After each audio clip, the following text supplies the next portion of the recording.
Welcome to Mithuna's kitchen. ఈరోజు వీడియోలో టిఫిన్స్లోకి టేస్టీగా ఉండే వెజ్ కర్రీ పొటాటోతోని చేసి చూపిస్తానండి. ఈ కర్రీ చపాతీలోకి, పూరీలోకి, దోశలోకి, ఇడ్లీలోకి కూడా చాలా టేస్ట్గా ఉంటుంది.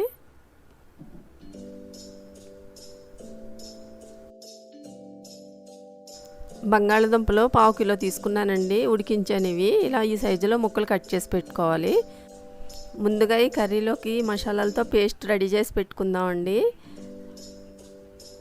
కొద్దిగా కొబ్బరి, 4 పచ్చిమిర్చి, బిర్యానీ ఆకు, సోంపు, యాలకులు, లవంగాలు, అనాస పువ్వు, దాల్చిన చెక్క, జీలకర్ర ఇవన్నీ మనం ఇప్పుడు మిక్సీలో వేసుకుని మెత్తగా మిక్సీ పట్టుకోవాలండి.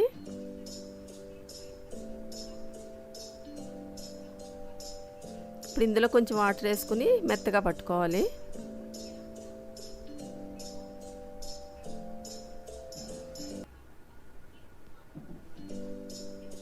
ఇలా మిక్సీ పట్టుకుంటే సరిపోతుందండి. ఇప్పుడు ఇది పక్కన పెట్టేసుకుందాం. కొద్దిగా పెసరపప్పు తీసుకున్నానండి. ఇది కూడా ఉడికించి పెట్టాను.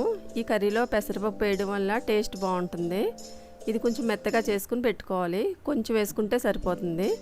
ఇది కూడా ముందుగానే రెడీ చేసి పెట్టుకోవాలి. స్టవ్ ఆన్ చేసి ఒక ప్యాన్ పెట్టానండి. ఇప్పుడు ఇందులో 3 టేబుల్ స్పూన్లు ఆయిల్ వేస్తున్నాను.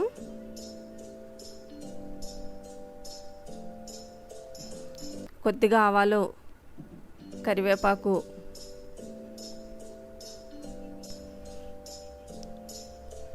ఒక ఉల్లిపాయ తీసుకునండి, కొంచెం పెద్దది, చిన్న ముక్కలుగా కట్ చేసి వేసుకోవాలి.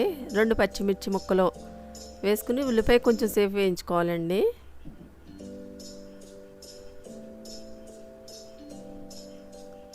ఇప్పుడు ఇందులో 1 టీ స్పూన్ అల్లం వెల్లుల్లి పేస్ట్ వేసుకుని పచ్చివాసన పోయే వరకు వేయించుకోవాలి. ఉల్లిపాయ కూడా కొంచెం ఎరుపు రంగు వచ్చే వరకు ఫ్రై చేసుకోవాలండి.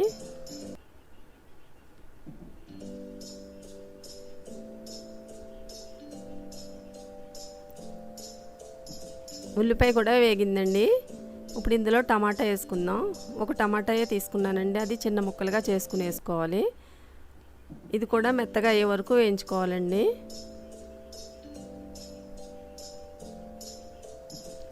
టమాటా కూడా మెత్తబడిందండి. ఇప్పుడు ఇందులో 1/2 టీ స్పూన్ పసుపు,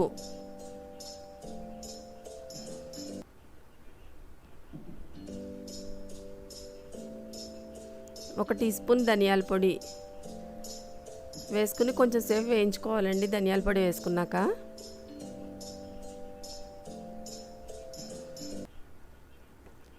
మనం మిక్సీ పట్టుకున్నప్పుడు పేస్ట్ అంతా ఇప్పుడు ఇందులో వేసుకోవాలండి. కొంచెం వాటర్ పోసి గిన్నెలో ఆ నీళ్ళు కూడా వేసేయాలి. మొత్తం ఇదంతా బాగా కలుపుకున్నాక అండి ఆయిల్ కొంచెం పైకి వచ్చే వరకు ఫ్రై చేసుకోవాలి.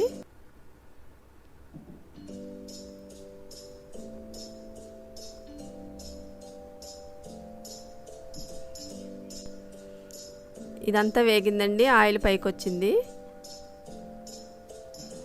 ఇప్పుడు ఇందులో 1 టీ స్పూన్ కారం వేస్తున్నానండి. మనం మిక్సీ పట్టుకున్నప్పుడు కొబ్బరి ఆటలో 4 పచ్చిమిర్చి వేసానండి. ఇందులో 2 వేసుకున్నాను. చూసుకుని వేసుకోవాలి కారం. ఉడికించిన బంగాళదుంపలు వేసేసుకోవాలండి. ఇదంతా బాగా కలుపుకుని 1 నిమిషం పాటు అలా మసాలాలో మగ్గించాలి.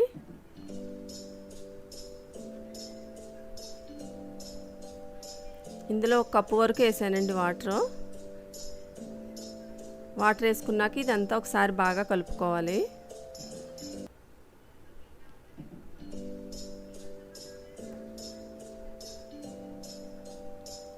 ఉడికించి పెట్టిన పెసరపప్పు కూడా ఇందులో వేసేస్తానండి. ఇప్పుడు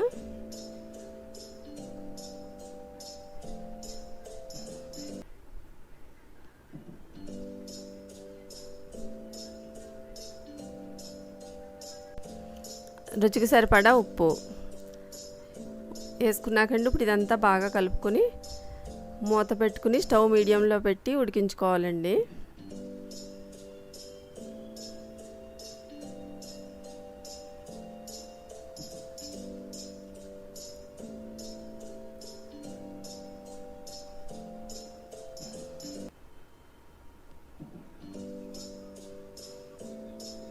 ఉడికిందేమో చూద్దామండి. ఇలా ఉంటే సరిపోతుందండి. చల్లారాక ఇంకా దగ్గర పడుతుంది. కర్రీ రెడీ అయిందండి. మీరు ట్రై చేసి చూడండి. నచ్చితే నా ఛానల్ని లైక్ చేయండి, షేర్ చేయండి, సబ్స్క్రైబ్ చేయండి.